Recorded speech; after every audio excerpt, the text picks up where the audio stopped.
Many questions completed for revision of mid exams. Can anyone please respond whether we have finished um, system calls, operating system calls? Is it over? OS system calls? Anyone, can you please respond? How many completed? OS system calls finished or not?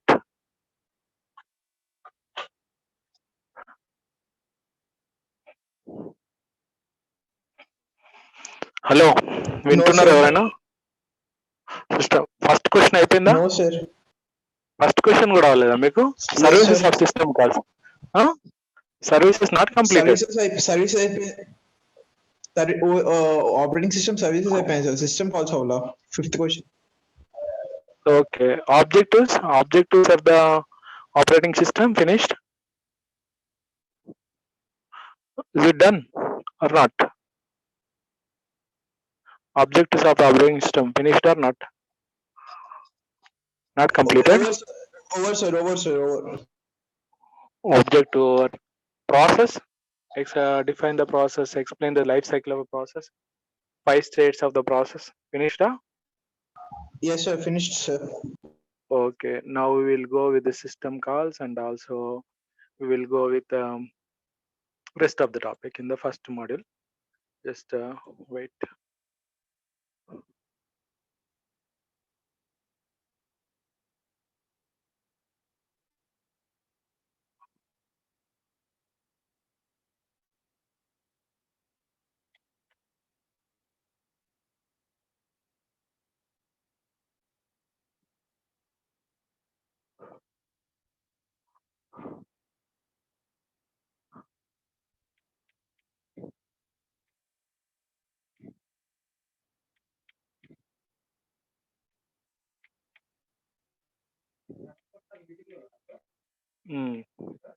On.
Just a second, we'll have a discussion on that.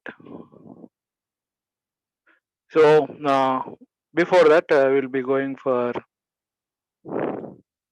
another topic. So here in that inter-process communication is there, which is the sixth question. We'll see that first, then we'll go to that topic. And students, if you have any doubts, or if you want me to repeat it again, or if you want me to go slow, or if you want me to go fast, you please call me after this class, or in the evening hours also. If you have any problems, you are free to contact me at any point of time, right? So, and for lateral entry students, first we will be going with this question bank, because as per most of you know it, but the lateral entry students might not be knowing it. uh, you will get the mid question bank, and from that only you are going to get question paper, right? So you'll be getting the theory questions. So that's why I'm discussing the mid question bank first, then we'll go for the repetition of the rest of the topics after the completion of this mid exam question bank, right? If anyone you want me to repeat the topic again, I'll try to repeat. So we have finished 4 questions and 2 more questions are there. So I'm discussing the inter-process communication first, then we'll go for that, right? So yeah, I hope you have your question paper or question bank. The last question in the first module is not last question, fifth one. What is inter-process communication? Explain in detail. So that's what we are going to handle now.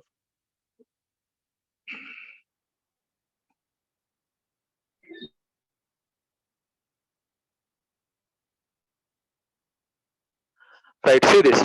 So before going for inter-process communication, we should learn some of the things, and these are all the things you will have to write when this question is given in your examination, right? Before inter-process communication, we have to learn about what is independent process, what is dependent process. So there are clear definitions here. First we'll go there and we'll come back here. So independent process, a process is said to be independent if it cannot affect the other process, or if it is not affected by the other process execution. That type of process is called independent process. What is process? In the last classes we have seen process is a program in execution. A running status of a program is called process, or a unit of execution is called process. So if 2 or more programs are running parallelly, and if they are interacting with each other, then there will be inter-process communication. But some of the processes will not participate in the inter-process communication. Now I am going to explain what are dependent processes and independent process, and we are going to see which processes can participate in the inter-process communication. First we will go the independent process. A process cannot affect the other process, or cannot be affected by the other process execution, is called independent process. Like in the regular classes we have seen, there will be some students in your class, they won't share their book or their assignment or their pen or pencil to anybody else, and they don't want to take their pen, the other's pen or pencil or any object. So such type of people are not cooperating to any, they are not giving cooperation to anybody else, and they are independent. So that independent processes will not participate in the inter-process communication. So which processes can participate in the inter-process communication? The processes that can be affecting the other process or affecting the other process execution will participate in the inter-process communication. So if let's imagine you have your pen and you are helping to your your friend, and both of you are sharing the pen and you are completing the exam. Other your pen, your friend is not having pen, or let's imagine you have pen and he has pencil, and there are some things which has to be done with the pen, and certain things are there which has to be completed by the pencil. But one fellow is having pen and is not having pencil, the other fellow is having pencil and not having pen. So if they can share the resources, then they can complete the task very fastly. But if they cannot share, if a fellow is having pen is saying that I cannot share my pen to you, and the fellow is having pencil is telling that I cannot share my pencil to you, and I don't want your pen also, such type of processes are called independent process. They will not share, they cannot affect, they cannot affected by the other process. So here also the processes which can affect the other process execution, or the processes which are affecting the other process execution are affected by the other process execution are called cooperative process. And non-cooperative process also called as independent processes, which cannot cooperate with each other, and they cannot share the resources, and they cannot affect the other process. Such type of process is called non cooperative process. మీ క్లాస్లో చూస్తే కూడా ఇంటర్మీడియట్లో ఇప్పుడు first ఇయర్లో ఉన్నారో లేరు కానీ ఇలాంటి స్టూడెంట్స్ నాకు ఈ మధ్యలో కనబడట్లేదు. కొంతమంది స్టూడెంట్స్ ఉంటారు, వారు ఎవరితో మాట్లాడరు, నాకు ఎవరితో సంబంధం లేదు, నేను క్లాస్కి వస్తున్నా పోతున్నా అనేసి ఓ శవంలా కూర్చుంటారు, వస్తారు పోతా ఉంటారు. అలాంటి వాళ్ళని ఏమంటాం? independent process. They won't share pen or they won't share pencil, they won't talk to anybody else, they are not affecting anybody else, they are not affected by anybody else. So such type of processes, that such type of students are independent students. They don't give any cooperation to anybody else. They are simply saying they are useful to them alone, they are useless to society, they are useless to friends, and they cannot participate in cooperate with the other friends. And same is the case here also. The processes which can share the resources, which is affecting the other process or which is affected by the other process, is called cooperative process. Then why we are discussing, our topic is about inter-process communication. Why we are discussing about all those things? Only cooperative processes can participate in the inter-process communication. Non-cooperative processes, non-cooperative or independent processes cannot participate in the inter-process. Here we are going to see processes within a system may be of two types. What are they? Independent process and cooperative process. సరే, నేనే చెప్తున్నాను, మీరు వింటున్నారు లేదా నాకు అర్థం కావట్లేదు. ఒక ఆన్సర్ ఇస్తే నేను ముందుకు వెళ్తాను. Please tell me, which type of processes can participate in inter-process communication? Cooperative or independent? Anyone please respond. Can you please respond? Cooperative. Yes, cooperative process can participate in the inter-process communication. So they are affected by the other processes. Then what is the advantage? Why we are going for this cooperative processes or inter-process communication? Because there are some advantages with the cooperative computing or cooperative process. There are 4 advantages. One is information sharing can be there. So if there is a single information that has to be shared by many number of programs, then one file is sufficient if the processes are cooperative. If the processes are cooperative, then the same information can be shared by the different number of programs. There is no need of having multiple type of information. Let's imagine if 4 or 5 members are there in your house, and if there is a single paste that can be shared by 5 people, then that single paste is enough to complete all the face wash or cleaning of your teeth in the morning. Otherwise, what you need to have? You need to have 5 different paste boxes you will have to have. And in your home or family, you are having, let's imagine, in your washroom, if one soap is there, then that is sufficient for a family members. That soap can be shared by all the people. And if you are non-cooperative process, then what happens? If you are a non-cooperative, then what happens? What happens is,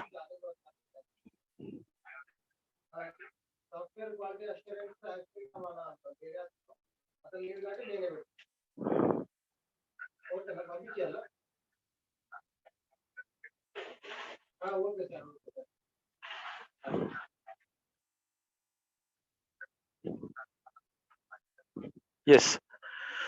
So this is the advantage of cooperative process. There are 4 advantages. One is information can be shared. Otherwise, we need to have different number of resources, which saves time and space also.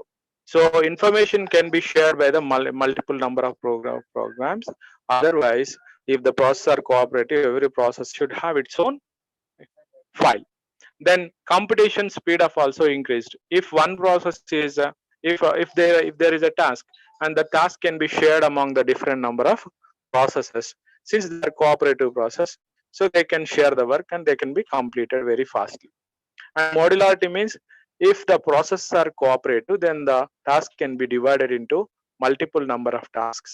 So then the program can be divided into multiple number of units. So that is possible with the cooperative process. And convenience also increases. These are the advantages of cooperative process. Then these cooperative processes participates in inter-process communication. What is this inter-process communication actually? Two or more processes are communicating each other by sharing their resources and exchanging messages is called inter-process communication. Two or more processes. And based on the situation, sometimes there will be only two processes communicating each other, or sometimes there are two or more processes can be communicating each other. So I hope you got it. The first point is there are two types of processes: independent cooperative process. Second one is cooperative process only can participate in the inter-process communication. Third one is cooperative process. Inter-process communication is two or more processes communicating each other by sharing the messages and sending the information to other process and receiving the information from the other process. So how to implement this inter-process communication? If you want to have communication between the two or more processes, there are two models of providing inter-process communication. One is shared memory. Second one is message passing. So in the examination, if you are asked, you have to write about these points and then you have to draw this diagram also. Now we are going for inter-process communication. One is shared memory. Second one is message passing. In this, right hand side is shared memory, left hand side is message passing. So what are the difference between these two? If it is a shared memory, like we are keeping one area in the memory, primary memory, that memory is called shared memory. So that may be a shared data or shared file. This file can be shared by the two processes, A and B. So whenever A wants it, it uses from the shared memory, and B wants it, it uses from the shared memory. So this shared memory, if this memory in the we have seen long back in the producer and consumer problem. So in the producer and consumer problem, what the producer will be doing? Producer produces the item and keeps the item in the shared memory card buffer, and consumer consumes the items from the buffer. In this case, there is no headache task for the operating system. Operating system need not involve, operating system need not handle the issues in this task. But when you are going for uh, inter-process communication using message passing, see here. So we have A, here we can see A and B, but the names are not given here. And the right side one is shared memory. Left hand side is inter-process communication using message passing. What is this message passing? When you are implementing inter-process communication using message passing, operating system involvement will be there. What does it mean? So if A process want to share the information to B, directly it will not send to the B, but it will inform to the operating system. Then operating system will establish a communication between A and B. Then operating system sends the messages. Process A sends the messages to operate. Communication is established. Then using the services of operating system, then process A can send the message to process B. ఇప్పటిదాకా చెప్పిన అర్థమైందని అనుకుంటున్నా. ఒక question చెప్తే next స్లైడ్కి వెళ్తాను. మీరు అర్థమైతే చెప్పండి, లేకపోతే మళ్ళీ ఒకసారి చెప్తాను దీన్ని. In the two diagrams A and B, in which diagram operating system is not directly involving? Kernel is the core part of the operating system. You are in the down, so you can see kernel. And those who came from the lateral entry, almost you have studied this operating system, I hope, I guess. So you might be having minimum idea about the operating system. So what is this kernel? Kernel is a core part of the operating system which runs all the time in your computer system or in your any of the gadgets, if the gadget is having operating system. Now ఒక question చెప్తే నేను next స్లైడ్కి వెళ్తా, లేకపోతే ఇక్కడ ఆపేద్దాం. మీరు వింటేనే చెప్తే యూజ్ఫుల్ ఉంటుంది, లేకపోతే వేస్ట్ కదా, టైం వేస్ట్, మీ టైం వేస్ట్, నా టైం వేస్ట్. అందుకే చెప్పాలి answer. A and B are two diagrams. Both are used to implement inter-process communication only, but in one mechanism or in one model, OS is directly involved. In other model, OS need not involve. What is that model? In which model or in which model OS involvement is there?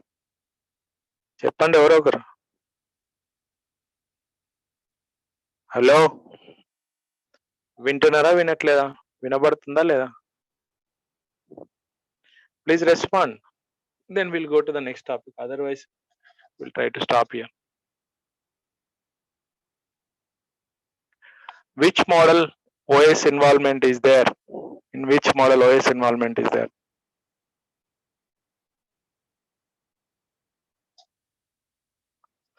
వింటున్నారా అసలు? ఒక్కరని respond అవ్వండి. Are you able to listen? Yes, am I audible to you?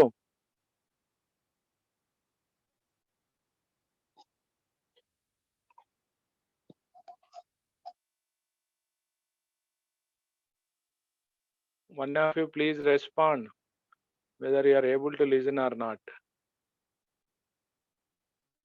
H3, please respond. Unmute yourself and respond. H9, C9, ఉన్నారా line లో? అంటే respond అవ్వండి.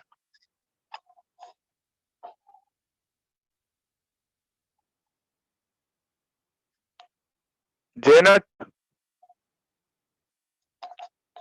Jayanath, Yes, sir. Yeah చెప్పు. Which model direct involvement of OS is there? Message passing, sir. A model. Yes, message passing, a model A, direct involvement is there, right? So these are the things you have to write. Information sharing, what is this? So advantage of information also we have seen. And in this, to explain this, so to pass the messages, we are using producer and consumer problem. So the paradigm for cooperative process is, one of the examples is producer and consumer problem. What is this producer and consumer problem? Producer produces item and keeps item in the buffer, and consumer consumes item from the buffer. So what is this buffer? Buffer is a shared memory for both the processes. What are the processes here? Producer and consumer. So the buffer can be bounded buffer and unbounded buffer. If there is a limit on the buffer, it's called bounded buffer. Bounded buffer has a fixed size buffer, and unbounded buffer assumed to be there is no practical limit on the size of the buffer. So this is one example you have to write. So in the producer and consumer problem, we are using the buffer size is 10, and the structure we are defining in this buffer is a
students 1 minute be online. So producer consumer is one of the examples for inter-process communication. There are two processes that are sharing the data. One is producer, another one is consumer. So producer produces item and keeps the item in the buffer. Consumer consumes the items from the buffer. ఒక నిమిషం line లో ఉండండి.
Hello. Yes. Students, sorry for the delay, interruption. And are you able to listen? జేనట్ చెప్పమ్మా ఒకసారి మిగతా వాళ్ళు ఎవరు respond అవ్వట్లేదు. Yes, sir. Yes. So we will proceed. So producer this is a producer and consumer problem. You have to write this code also. This we are going to implement in the lab. After this theory session, we will be having lab exams also. That might be offline only. So you have to remember this code. What is this code? So we are writing a loop in this. This is a code for producer alone. And in this we are using in index. So initially we are comparing our in index with the buffer size. If the in index is equal to the buffer size or in index is equal to the out index, then we have to that item produced cannot be loaded into the buffer. So this semicolon is a very important statement in the producer and consumer problem. Semicolon you might have learned in the C language. Simple semicolon is a executable instruction only, but it says no. What is that no? No operation. So if you put semicolon, it is not a syntactical error. It is the statement which gives that that don't execute anything, but just consider that as statement and go to the loop again. So this sort of implementation most of the time we'll be using to implement a delay. So if you want to implement a timer program, like if you want to display hours, minutes and seconds, the computer works very fastly, but with that speed, if it is printing, then you will not get the output, proper output. So what you have to do, we have to incorporate proper delay in that. In such type of scenarios, we are using semicolon, which is a blank statement or no operation statement. So if buffer size is not full, then what you have to do, the item is already produced item is stored into the buffer, then in is incremented by 1. And in case of consumer, if in equal to out, the buffer is empty. In equal to out, buffer is empty. In that case, don't do any operation. Like నీ గిన్నెలోంచి ఏదో తీసుకొని తిన్నాం అనుకున్నావు అనుకో, గిన్నె ఖాళీగా ఉంది అనుకో, ఆ గిన్నె ఖాళీగా ఉంటే దాన్ని గోక్కొని ఏం తినలేవు. ఇక్కడ కూడా బఫర్ ఎంటీ ఉంటే ఎంటీ దాంట్లోంచి ఏం తీసుకోలేము అక్కడ. How do you know that buffer is empty? There is one condition. What is that condition? In equal to out. That states that buffer is empty. So you cannot drag anything when the buffer is empty. So when buffer is empty, don't do anything, just stop there. This semicolon indicates that operation. Otherwise, what you have to do, if there is item in the buffer, remove the item from the buffer, then increment the out index by 1. So inter-process communication can be implemented using, now we have, this is an example for shared memory. Now we are going for the second method, that is message passing. In the message passing, there are two important functions. One is send, second one is receive. The send message, maybe this sending and receiving message can be implemented in two ways. One is direct communication, second one is indirect communication. In case of direct communication, the sender will send the message and it is having two arguments. One is p comma message. This p indicates the target, that is receiver id or receiver process id. And receive message also having q comma p. This receive message is received by one process, but this q indicates from which process that message came from. And in the direct communication, we have these properties for the direct communication. Links are established automatically, and link is associated to exactly one process. And between each pair of process, there must be only one link, and the link may be unidirectional, bidirectional. So in this case, direct communication of the message, when the messages are sent to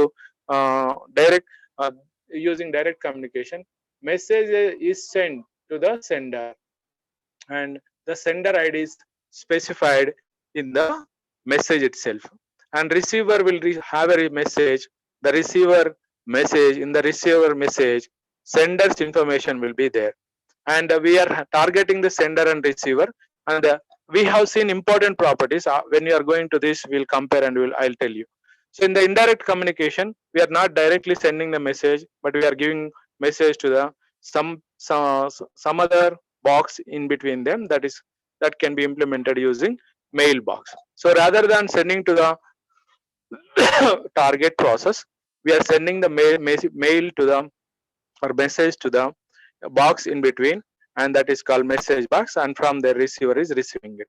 Now when you are seeing these differences, you will come to know what are the difference between direct communication and indirect communication. Listen carefully. After that I'll ask, and there is only 5 more minutes of time. After this I'm going to close, and next unit is left. Second unit we have to go, that will get discussed tomorrow.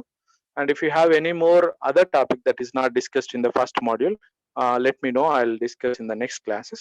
But listen carefully now. The link is not established automatically. In case of direct communication, link is established automatically. This is the first difference. So in case if you get question in the external examination, you will have to write this. What are the difference between direct and indirect? Link is automatically established there. Link is not automatically established here. Second one is, link may be associated to many number of processes, but the link will be associated to only 2 processes in case of direct communication. In case of direct communication, link is associated only in between 2 processes, only in between only 2 processes. Then each pair of process may have several communications. This can be having any number of links, but that should not have many number of links. And the link may be unidirectional or bidirectional. Link may be unidirectional or bidirectional. So these are the differences between the direct communication and indirect communication. So when it's a indirect communication, you have to create a mailbox first. Why? Because there is a mailbox in between, and sender and receiver will send the message and receive the message only through the mailbox. And once the communication is finished, this mailbox has to be logically destroyed. That is the advantage. These are the things about interprocess communication. And interprocess communication, here we can see it can be done among the many number of processes. So we have 3 processes here, and the solutions for this one is, there are some. So if there are many number of processes, then if a message is sent from P1 to message box, or simultaneously P1, P2, P3 is sharing messages to mailbox here, we will receive the message. So the solutions allow only one link to the in between the 2 process, and allow only one process at a time, and allow the system to select the arbitrary receiver. These are the solutions for the message boxes. So we have seen IPC. In 1 minute I am going to close. In the IPC, in the first one, we have seen independent process and cooperative process. Then we have seen 4 advantages of the cooperative processes. Then we have seen how to implement interprocess communication using message passing and mailboxes, using message passing and shared memory. In the shared memory, we have seen one example, producer and consumer problem. That is the shared memory. Shared memory, we have used producer and consumer problem. And in the message passing, this can be implemented in 2 ways. One is direct and indirect communication. Direct communication advantages, indirect communication advantages are features of direct and indirect communication we have seen. All this you have to write in under IPC. So I hope we have finished first module. And if there is any other topic, or if you did not understand any of the topics, you can call me after this class, or we will discuss.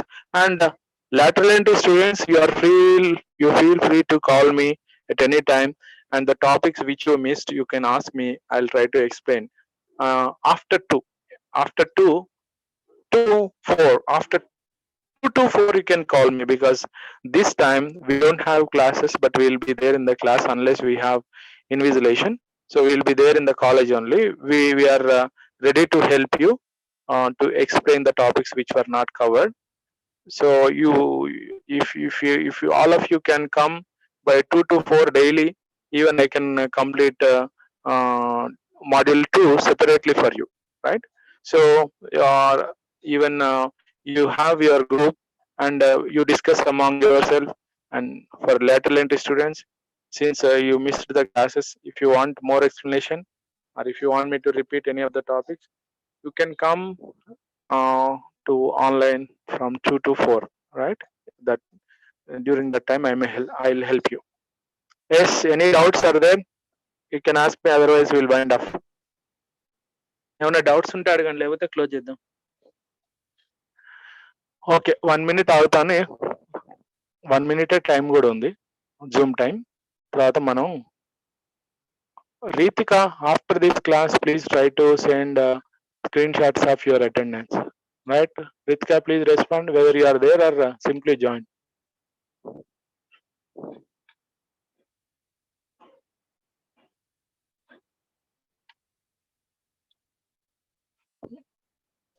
We Okay, could. sir. Okay, okay. Right.